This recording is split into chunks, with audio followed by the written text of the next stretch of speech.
ఒక్కరికి గుర్తొచ్చేది ఉద్యానం. ఉద్యానంగా పేర్కొంది అటు ఇచ్చాపురం ఇటు పలాస నియోజకవర్గాల్లో జీడి మామిడి మరియు కొబ్బరి ఎంత రాష్ట్ర మరియు దేశవ్యాప్తంగా ప్రత్యేకతను సంతరించుకుందో మనందరికీ తెలుసు. అయితే కాలం మారుతున్న కొద్దీ కొత్త తెగుళ్ళు కొత్త అనుమానాలతో ప్రతిసారి కూడా రైతులకి కొంచెం ఇబ్బంది జరుగుతూనే ఉంది. ఇలాంటి జిల్లా స్థాయి సదస్సులను ముఖ్యంగా మా ఉద్యానంలో నిర్వహించడం ద్వారా ఈ కాలంలో ఆ పంటలను పండిస్తున్న రైతులకు వచ్చే అనుమానాలు నివృత్తి చేసుకోవడానికి, అలాగే ఎప్పుడు పాత పద్ధతుల్నే ముందుకు తీసుకెళ్తున్న మా రైతు సోదరులకు ఇంకా పంటలు బాగా పండించడానికి కానీ మేలు జాతిగా వంగడాలను కానీ పరిచయం చేయడానికి ప్రత్యేకంగా అధికారులు వచ్చారు.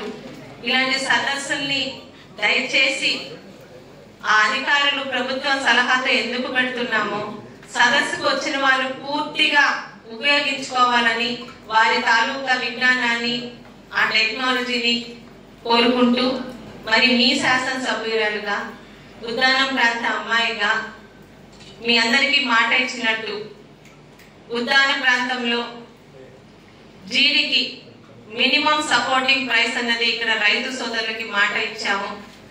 దానిని రిప్రజెంట్ చేయడానికి ఒక వారం 10 రోజుల లోపల ఉత్సాహంగా ఉన్న రైతులందరితో కూడా కలిసి ఢిల్లీ మన జిల్లా రాష్ట్ర మంత్రి గారు మరియు మన జిల్లా నుంచి కేంద్ర మంత్రిగా ఈరోజు ప్రాతినిధ్యం వహిస్తూ మనందరికీ అండగా ఉంటున్న రామ్మోహన్ నాయుడు గారి సహకారంతో దేశ వ్యవసాయ శాఖ మంత్రి గారికి మన ఉద్యానం జీడి పంట ప్రత్యేకతని, ఇక్కడ రైతులకి వచ్చే ఏకైక ఆదాయాన్ని దీనికి మినిమం సపోర్టింగ్ ప్రైస్ ఇవ్వగలిగితే ఉద్యానం రైతులకి జరిగే మేలుని వివరించడానికి వెళ్తున్నాము. అది నా బాధ్యత.